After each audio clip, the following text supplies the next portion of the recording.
Salut tout le monde, c'est le retour du 5 minutes. Aujourd'hui je viens donc vous parler d'un truc sérieux, un truc léger et un truc beauté.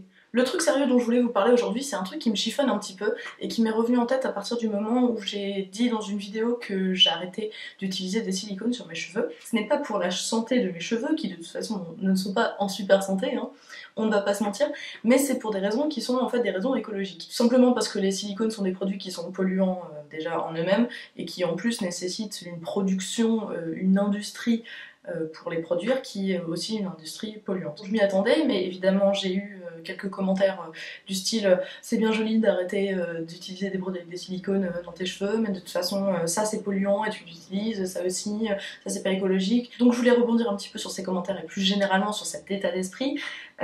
Ce sont des choses qui ne sont pas fausses, c'est sûr. Mais quel est le but de cette façon de penser? Sous prétexte que j'utilise des produits qui ne sont pas écologiques, et ben ça ne serait pas la peine d'essayer de réduire l'impact écologique de certains autres produits. En fait, c'est une mentalité qui nous pousse à penser qu'il faut faire tout ou rien.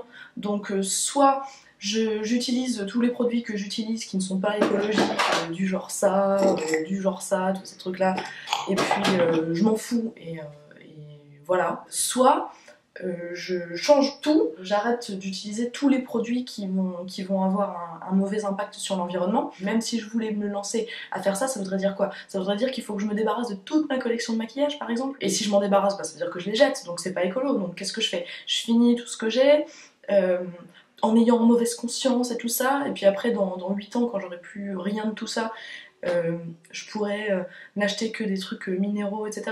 Bref, vous l'avez compris, c'est pas forcément une solution qui est hyper viable, et du coup moi j'ai l'impression que les gens qui raisonnent comme ça, c'est des gens qui à la fois se mettent des freins pour faire des petits gestes qui pourraient permettre d'améliorer un petit peu leur comportement en termes écologiques, mais surtout c'est aussi, j'ai l'impression, une sorte de mécanisme de défense en fait, qui va être de dire oui mais moi je le fais pas parce que au fond c'est pas vraiment utile, parce qu'il y a ça que j'améliore pas, et donc voilà. Et du coup ils vont être agressifs envers les gens qui font quelque chose, un petit quelque chose, même si ce quelque chose n'est pas flamboyant et n'est pas merveilleux. Enfin bref, je voulais simplement mentionner ça pour dire que pour moi un petit geste c'est mieux que rien du tout, et c'est pas une raison bien sûr pour ignorer toutes les autres choses qui peuvent être améliorées et continuer à essayer de penser à des solutions et à le faire, etc. Mais je pense qu'on n'est pas obligé de rentrer dans un délire extrémiste pour améliorer tout simplement son comportement et pour essayer de rendre la planète un petit peu moins horrible que ce qu'elle n'est à la base. Le truc léger dont je voulais vous parler aujourd'hui se présente sous cette forme,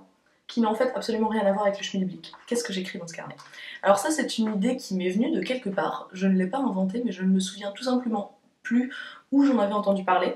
En fait je me suis dit que j'étais quelqu'un de trop négatif. Les gens qui me connaissent pourront éventuellement être d'accord avec ce que je vais dire, les gens qui ne me connaissent pas seront peut-être surpris, se diront mais Marie, pourtant ta joie de vivre est communicative dans tes vidéos.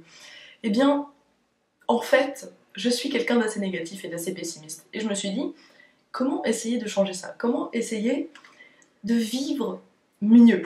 Évidemment, là j'en rajoute un petit peu, mais petit pas vers un petit peu plus d'optimisme. J'ai décidé dans ce carnet d'écrire tous les jours une petite note avec quelque chose qui m'a rendue heureuse cette journée, enfin heureuse, qui m'a fait plaisir, quelque chose, un petit truc comme ça qui a été bien, qui a été agréable, qui a été sympathique. En notant tous les jours un petit truc sympa qui m'est arrivé ou que j'ai fait, genre jeudi 16 octobre 2014, boire un café avec Esther.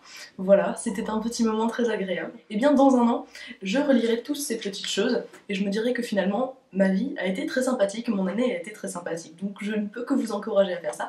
Et en plus c'est assez sympa parce que ça permet à la fin de la journée de prendre son petit carnet, de prendre son petit stylo et de repenser à ce qui dans la journée a été le moment le plus agréable, le truc le plus sympa à faire, et du coup ça permet de finir un peu la journée sur une note positive. Du coup voilà, je continue ce petit projet et je vous invite à le faire. Et le truc beauté pour aujourd'hui, c'est une chaîne YouTube de maquillage que j'ai découverte il y a environ 2 mois je pense, et je vous invite vraiment à aller la voir, parce que elle est super.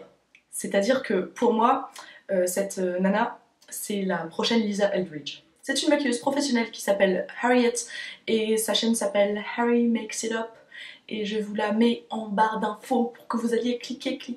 Elle a du talent, elle fait des très beaux maquillages. Elle fait aussi très attention à utiliser une bonne partie de produits qui sont abordables. Elle présente des dupes, etc. quand elle utilise des produits plus chers, donc c'est vraiment très appréciable. Si vous parlez l'anglais, je ne peux que vous encourager à aller voir cette chaîne. Je trouve qu'elle est vraiment très talentueuse et pour l'instant elle n'a pas beaucoup d'abonnés, mais je pressens que ça va devenir une grande chaîne de maquillage.